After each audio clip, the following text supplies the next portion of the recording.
A landmark in North Carolina is turning 70, and local officials are honoring its special day. Grandfather Mountain is commemorating their mile-high swinging bridge. And that bridge has been around since the 50s, and not long ago, they wrapped up their big celebration.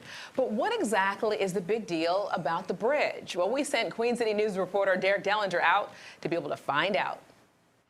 If you're ever up on the Blue Ridge Parkway in Avery County, there's a brief detour you can make to Grandfather Mountain, into a site that has been a big attraction now for generations. A bridge that, a mile up, people flock to. But just to have that view and then to watch the storm come in while we were on the bridge was awesome. When we caught up with Kent Elliff and Tammy Booth, they just got their shot to see the view, which on a fantastic day looks like this. The fact that you were at eye level with the clouds coming in was really cool. It reminded me of going up in an airplane to an extent, except you're getting the actual wind and then eventually rain from it. The bridge is the highest suspension bridge of its type in the U.S., and back when it opened, it was a big deal. The story of the bridge is this. A photographer named Hugh Morton inherited the land that is now Grandfather Mountain and sought to make it a nature preserve and attraction. But he always had a dream of a bridge between two of the peaks there. Morton actually took these photos of the construction of the bridge, and on September 2nd, 1952, it opened.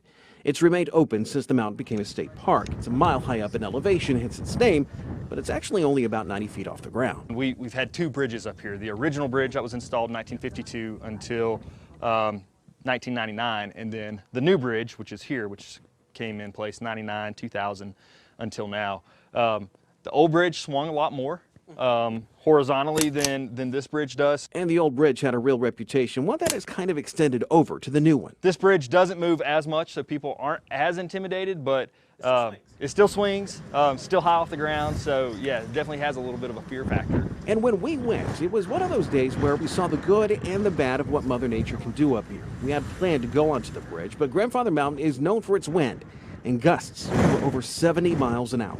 The weather up here can really change in an instant. When we got here, it was sunny skies, but within the course of about 25-30 minutes, it wound up raining. And as a result, some rains, some strong winds, 70-mile-per-hour gusts that actually closed the bridge.